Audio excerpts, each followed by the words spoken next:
So Swami, thank you so much for having us on the farm today. It's so beautiful here. One of the things I wanted to ask you while I was here is about the reverence and the spirituality in the plant, because as cannabis becomes more normalized and rulemaking and bureaucracies become more involved, a lot of people are seeing cannabis more as a commodity, as a widget, as a thing to market and get out, and a lot of people are hitting vape pens and kind of getting a little farther away from the plant. And so I was curious to hear your thoughts, because in the early days during Prohibition, those who used cannabis were a group that they knew each other, and it was something that we did kind of in secret to stay out of trouble. And so it was kind of easier to have the reverence for the plant, because there was already this level of shared, we could get in trouble together vibe to it. Yeah. But now with it more common, and people making jokes about it on television, TV shows and stuff, the feeling is changing. But there's a lot of value in the reverence for the plant. So as a spiritual teacher and someone with like history like yours, I thought you might have something to share with us about what you see looking forward as far as the reverence of the plant goes. Mm-hmm. Well, the point of reference is basically what I talk about also, which is the shared risk that we had in the old days, that someone just smoking a joint on the street could get 3, 5, who knows how many years, and a grower likewise would be vulnerable. And so this was a shared, and it was a secret society, as you said. So a grower up here in the mountains would only need to know maybe 1 or 2 dealers at the most, right, who would come up, and the dealer in those days would come, smoke a joint, and buy your whole crop. But your whole crop wasn't very big either, because you were growing under the bushes. But nonetheless, it was just his trust and so on. And that dealer would go back to the city, or would go to New York, wherever it was, and they only needed to know 3 or 4 sub-dealers, right? Mm-hmm. And then that sub-dealer needed to know 10 or 12 people. So this was kind of like a way that no one had to really know very many people at all. Mm-hmm. So that's also a way the risk of getting busted, even though it was shared, was reduced in a sense, because there weren't any outsiders, right? Mm-hmm. And I like to sometimes compare it to the Harry Potter world, right? That in the midst of the American society in those years, there was a whole other subculture and counterculture we talked about, but these were people who were every there with you, but invisible, in the sense that they all smoked pot. Right. And that was a whole sort of thing, is that there was a kind of secret club that you recognized, and you knew that someone was a stoner, they were ahead, as we used to say in the old days, and that was sort of this like understanding that now we communicated on a different level. There was something magic about it, and also the idea that the action of ingesting cannabis alters your consciousness, right? And so it makes you more sensory aware. Mm-hmm. But not just your 5 senses, but your 6th sense also gets stimulated with cannabis. And you have to remember that this whole growth of cannabis in the United States, and also to a great extent Europe, it was already in the black community, or the African American community, and in the Latin community, but the white community didn't have it yet, right? And through jazz and rock and roll, all of a sudden all the hippies became part of the secret society.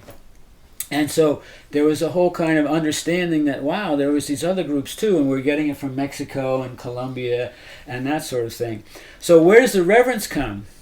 The reverence comes partly from this secret society and from the actual effect that cannabis has. It heightens your awareness. And the other thing, we had this ritual of passing the joint, right?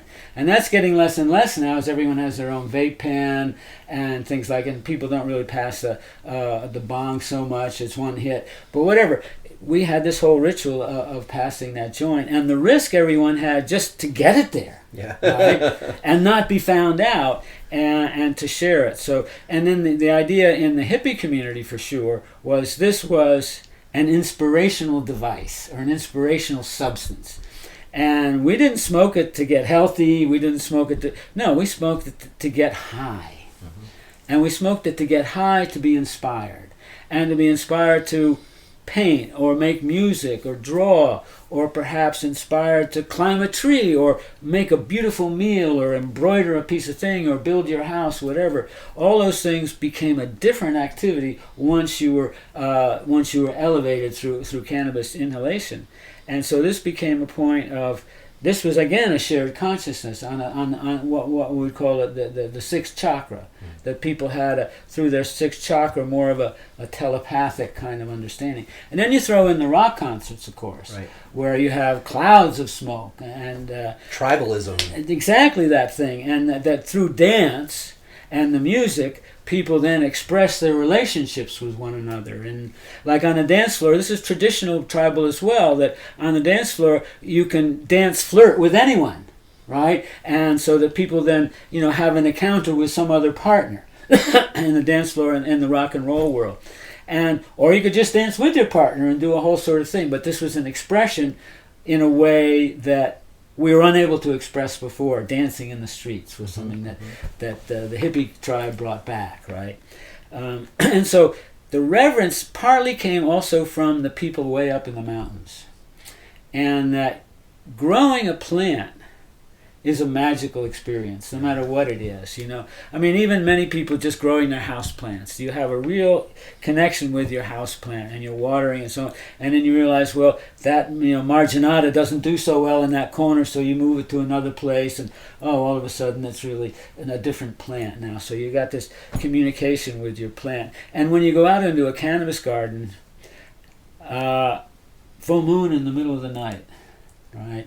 And you're inhaling this sort of, because that's when also the plants put out all kinds of, I believe it's oxygen they put out at night or something like that. So you're just in the garden and you're surrounded by this living atmosphere, that this greenness is exuding all around you. And up here in the mountains, you're getting the air filtered by the Douglas fir and the oaks and so on. And so it's a whole sort of mystical experience just to be out there.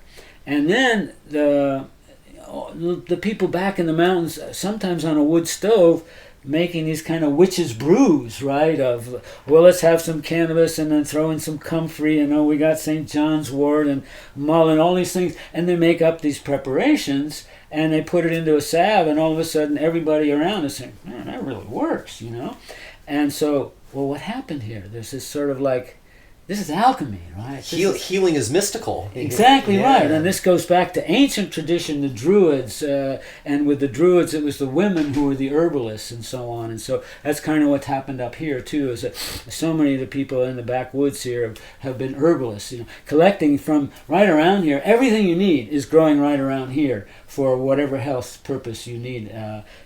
Plus in our garden we grow arnica and echinacea and various other, we grow a few Indian herbs too.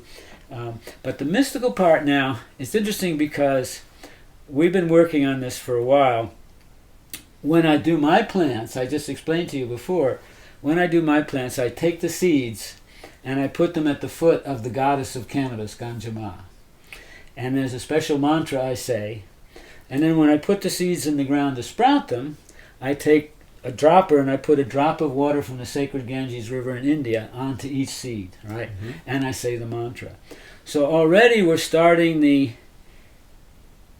what should we call it, the inoculation of the spiritual intent onto the seeds, that it's got sacred water, and this is for spiritual healing, physical healing, and for inspiration. And it's also a communal gesture. And over the years, people began to see how magic this plant was, because it just did all these things for you. It's the most beneficial plant. Now there's a group that I'm part of, which is a group called Namaste. Namaste is an Indian Sanskrit word, which means I salute the divine in you. And so we made it Namaste. I salute the divine in cannabis and the divine in you that you share with it. And so this is founded by Chris Conrad and Mickey Norris, who are long-term activists in the cannabis movement, just wonderful, wonderful people. And we've gotten to know them over the years. And Chris at one point wrote this Cannabis Creed for the Cannabis Church. And so when we get together, about once a month or so, first it was 10, now it's about 30, 35 of us. We get together and we gather, we get in a circle.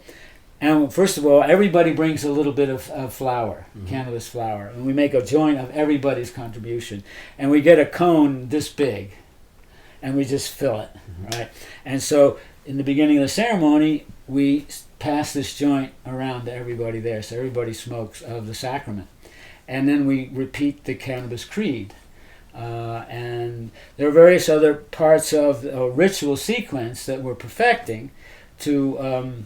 now, Chris's point of view for this is that he's always been about getting people out of jail because they use cannabis for health purposes or whatever. He's gotten many people out of jail testifying as an expert, not a lawyer, but he's an expert witness in courtroom. So he came up with this inspiration, and he said, well, actually, this could be a way to get people out of jail. That say, I belong to the Cannabis Church. The sacrament says I have to smoke it to be part of the church. And someone else is part of the church and they grow it and so on. But it's an essential part of the ceremony that you add, like with the peyote church. If you're not taking the peyote, I don't think you can be part of the peyote church. Right. And so this would then likewise be a plausible defense for someone in a state where it's not legal to say that, look, I've been a member of the Cannabis Church for so long, I've been doing this for so long, nobody objects, and all of a sudden I get busted, I'm part of the church. But in order to be a religion, you have to say, well, a religion has this, this, this, and this. So we say, okay, Namaste, we've got this, this, this, and this. So we are a religion. And then we get back to the First Amendment that says Congress can't make any laws about religion. Right? It's not that you have freedom of religion. It just says Congress can't make laws about it. And essentially that's supposed to mean you have freedom of religion. Right? So as far as the spirituality that's innate in the plant, that's what actually initiates and facilitates the healing. And then we find out we have endocannabinoids, interior cannabinoids. And that they're kind of exactly like... And the one we know is now called Anandamide, right? Now, who came up with that name? Some stoned-out scientist, obviously. Because you know what Anandamide means? Yeah. Ananda is an unbelievably beautiful, significant Sanskrit word which is translated most often as bliss. And the divine essence, even though it's one indivisible, is seen as Sat Chit Ananda, being, consciousness, bliss. So what can be described about the ultimate isness of consciousness, whatever way you want to describe the ultimate divinity, in Sanskrit it's called Sat Chit Ananda, and there's the famous guru called Sat Chit Ananda. But Sat is being, Chit is consciousness, and Ananda is bliss, right? And so the bliss molecule that we have in our brains is part of the thing that's the receptor for cannabinoids in your brain, and the Anandamide is the one that gives you that good feeling. And there's certain scientists who are beginning to say in the medical world that we need to investigate Anandamide, the name of that endocannabinoid molecule, Anandamide, that perhaps many conditions are a result of anandamide deficiency. The bliss molecule you don't have enough of. And so particularly THC then comes in and augments your endocannabinoid anandamide in order to bring back the bliss in your life. And bliss being a divine attribute, that it is that essential divinity in the plant which is being transmitted, that the THC then augments the deficiency of the anandamide, and so you chill out. Right? A friend of mine who just was here came to visit, and he's got 5 daughters, right, and his wife, and they have a wonderful household, and they're all cheerleaders, not the wife but the 5 daughters. And one of them now is for the Minnesota Vikings and so on. They've won cheering championships all over. They take it seriously. Oh, no, seriously, really. 2 times that group has won, I don't know if it's the World Championship, whatever. Right. But he had one daughter who was always so hyper and always kind of mean and always kind of tough to deal with and so on. And then finally when she got old enough, she now got a hold of the vape pen, and all of a sudden she just chills out, and her life is so much easier, and she gets along with her brother or with all her sisters and so on. And it was like the replacement of the deficient Anandamide. That's my theory. Right, sure. I'm not a doctor. But that was the idea that she needed more bliss in her life. And so many conditions of our life of stress can be alleviated through a little tiny puff of bliss. And so that's part of how we see the inner workings of the divine workings. And that's how doctors actually got into it. They said, okay, we have this molecule in our body which is a receptor for cannabinoids. They didn't find the cannabinoids first. They found the receptor for the What cannabinoids. fits in here? Why would that be there? And then they said, well, if that's there, the body itself must produce something that goes there. Because it wouldn't just produce it if it had to come from outside the body. That was the theory anyway. So then they said, okay, this stuff fits it. What is that stuff? Well, that looks exactly like this other stuff we already know, the exo or phyto, as they call them, phytocannabinoids. And so they said, wow, this is an amazing thing. Now they're beginning to say, because there's the other one, 2-GA, is the other endocannabinoid. And that one is out through the rest of the body. And apparently, virtually all your body organs have cannabinoids in them. So much so that people are beginning to say that, like the ensemble in the smoke, there's an ensemble in your body of the connectivity of the endocannabinoids. So the endocannabinoids within your body are a messaging system between all the organs, between the kidney and the liver, all those things.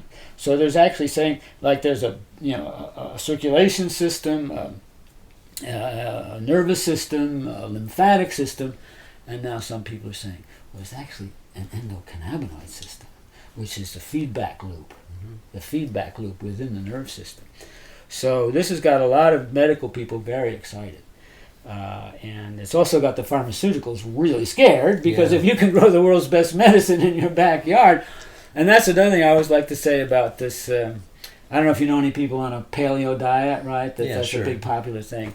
Well, whenever you see them again, you make sure you tell them, if you're on a paleo diet, your medicine is cannabis.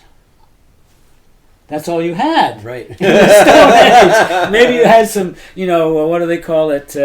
White willow bark, which is kind of like aspirin or something. You had all the other herbs. But the go-to one for every case was always going to be your cannabis, right? And so if you're a paleo diet, that's what you got. That's your medicine, right? So if a lot of the reverence and spirituality that we experienced from the plant was because it was prohibited and we did it together in small ceremonies, and nowadays it's becoming more commodified with pens, do you think that the new folks getting into cannabis was likely to have that shared reference instead of just seeing it as an aspirin? I think so. I have a lot of faith in our younger generation. And I know an awful lot of young people who are really into flowers. Okay, there are dabs and the pens and so on, but there's a whole group of people. And, take the idea. Remember $2 Chuck? Yeah, right. Yeah, totally. $2 for a bottle of wine, right? And all of a sudden, all these people who never drank wine before are drinking wine. And the big guys, the fancy, the $20 wine bottle guys, the Joseph Heights and whatever, they say, "Oh God, it's the end of the world." No, but then 3 years later, all of their sales went up. Because you get a $2 bottle of wine, hey, it's your girlfriend's birthday, let's bring $5. It's your anniversary, 10. Pretty soon you're saying, well, what's the real stuff taste like? Yeah. And the same thing with cannabis. Vape pen, convenient, discreet, fills a total need. But at a certain point, if you're really, say you're into organic food, you want to be smoking sun-grown, pure organic cannabis flowers, right? Because you don't know what's in those vape pens. And you don't know if it was grown organically or with pesticides or what have you. So and it's likely not whole plant either. It's just parts. Yeah, right. And your pre-rolls, too, are always the, I don't call it the sweepings off the floor, but you never can tell. Your lowers anyway, The lowers, right. And so the true connoisseur, and there will always be such, will want that, $30 Cuban cigar, right? And that, if it's a Swami joint, it's almost 2.5, 3 grams. It could be a $50 joint. Right? But it smokes in a different way, as you found out, right? We get a pinner or even, but something that's a full joint actually smokes in a different way and gives you a different effect. But the spirituality thing now, the people who are coming in, you're talking about the corporate people, the commoditization people, and so on, the not touch the plant people. Mm-hmm. Right, they're in the business, but they don't smoke at home, And nor do they touch the plant. Right. Even to manicure it, cure it, or do whatever. So there's all of us who are growing and trimming and manufacturing. We touch the plant. And when you do that, there's a radiation between you and the flowers of the plant. There's this sort of thing, and the endocannabinoid system is part of our thing, and then chlorophyll. Chlorophyll has a certain chemical structure with the whole thing, and if you take hemoglobin and you put it next to the molecule of chlorophyll, you realize that they're exactly the same, except that chlorophyll has nitrogen and hemoglobin has iron molecule. So the iron in the hemoglobin, everything else being the same as chlorophyll, takes the oxygen in your blood to your cells. The nitrogen in the chlorophyll helps nitrogen produce oxygen in the plant. But other than that, there's one molecule different between chlorophyll and nitrogen. That's how close we are to plants as living beings, right? So to me, that becomes another dimension of the mysticism, right? That we're so connected to this plant that I see a consciousness within the plant itself. And I try to listen to my plants. People say they talk to their plants and so on. I do that too, but more often I really try to listen to the plants. And then they now are on the wavelength that you are on, and they're giving you messages. The people who are coming in to commodify this thing, I think the industry will change them. I don't think they're going to change the industry that much. Because without the flower, you don't have anything, really, right? Now, back to the thing. We were sort of implying that the hippies brought the spiritual aspect, but that is not at all true. The African-American community, the blues community, the jazz community was totally into the spirit of cannabis, and also the Latin American community. But let's rewind a little bit. 3,000, 5,000 years ago, in ancient India, there were these texts which were chanted called the Rig Veda and the Atharvaveda Samaveda. And there's poems singing the praises of this stuff called Soma. And right from the start of these Rig Veda verses, they're all sacred chants. They're chanted hymns. And on the very first page, they talk about Soma.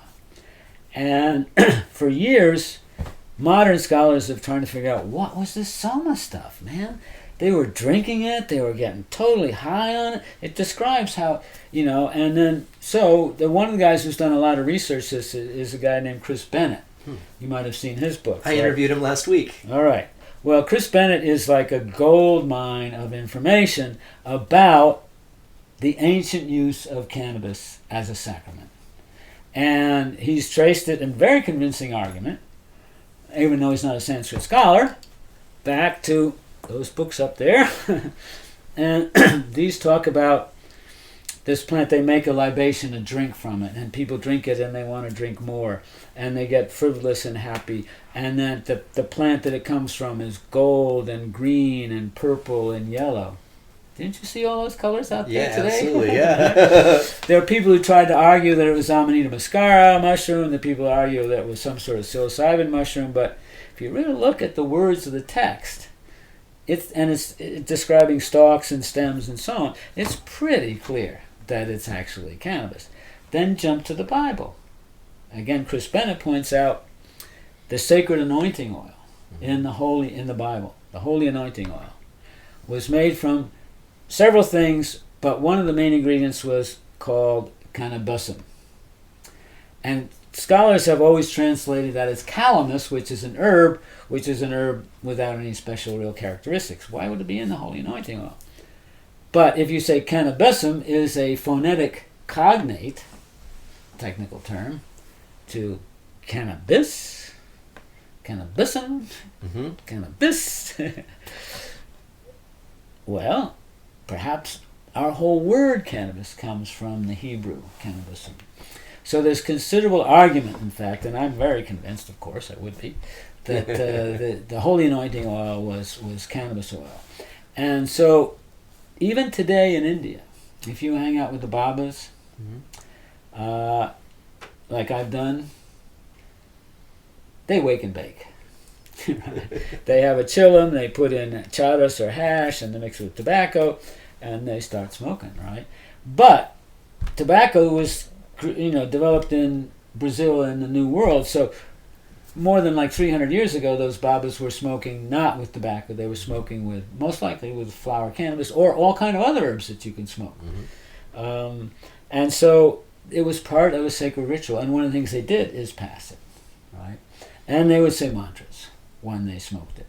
So you can say, Lakho de apalak deko dunya kantalak, or Hara Hara Mahadev, or Bholenath, or all these different chants that you do when you smoke cannabis with Babas in India. And then when you pass the chillum, you cover your heart, and you only use your right hand, and you pass it always to your right, and very often you'll also say a mantra. And so we've adopted that in our Namaste ritual for our sacred cannabis church, that when you pass the joint, you cover your heart, and you pass the joint and you say Namaste to pass that. To recognize both the divinity in the plant and the divinity in each other. And that this is an ancient tradition that goes way, way back. And the idea that Soma is the magical elixir of the Rig Veda and of the basic thing, and it's still used today.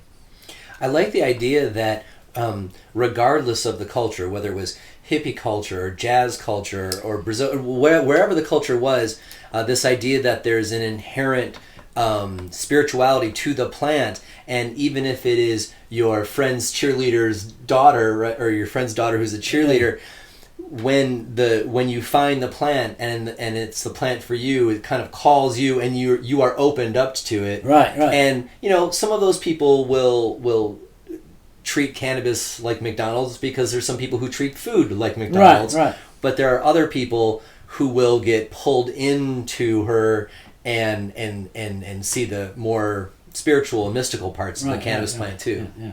So again, about the spiritual mystical parts, out in the garden I showed you the statue of Ganjama, right?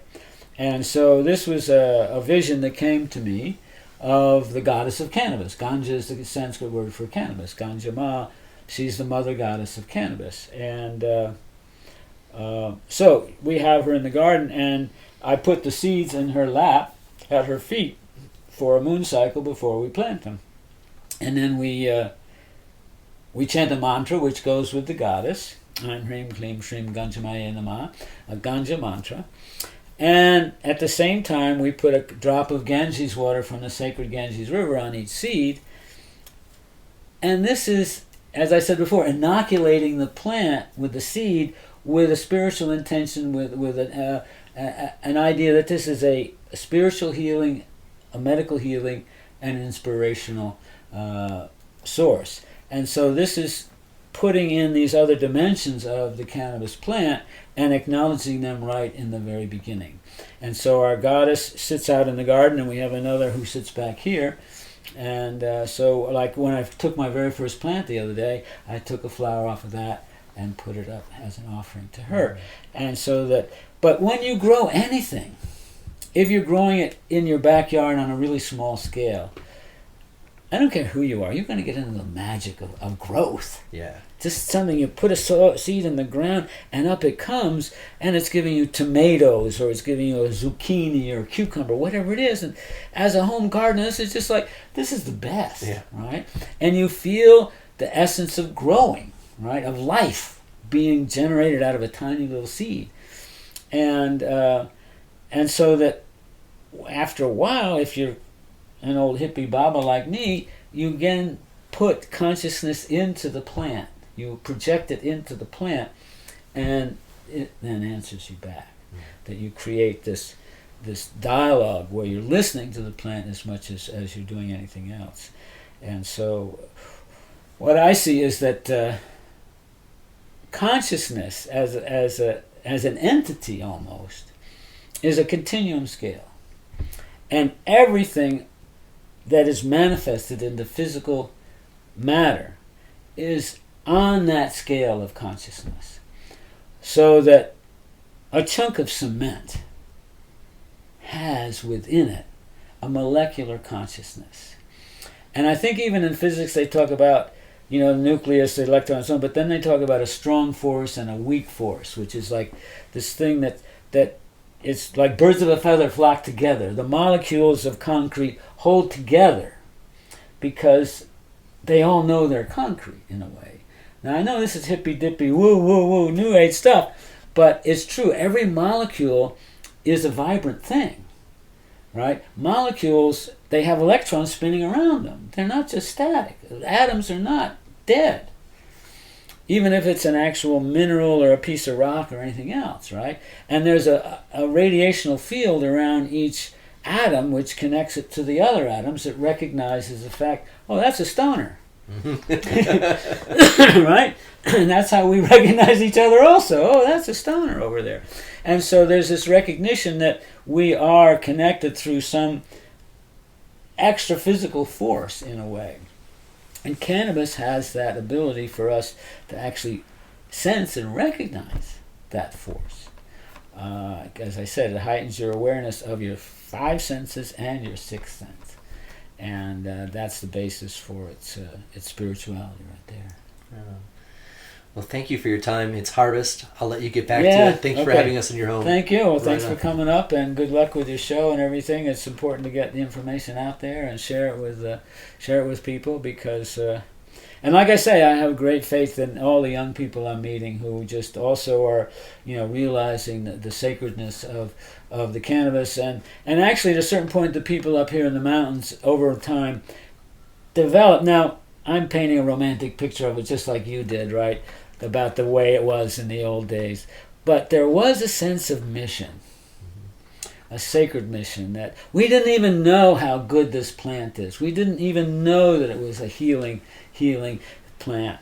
And yet we knew somehow deep in that this was something that had to happen, we had to do it, and that there was a mission about, creating this medicine and making it available to people, and now disseminating the information about how the best way to use it actually is. And but that's a whole other conversation. Yeah, well, I'll look forward to that another time. Okay, thank you, man. Thank you. All right, thank you. Do you need a sip of water or anything first? The only thing I'd really like is a joint, but we're fine. Oh, all right.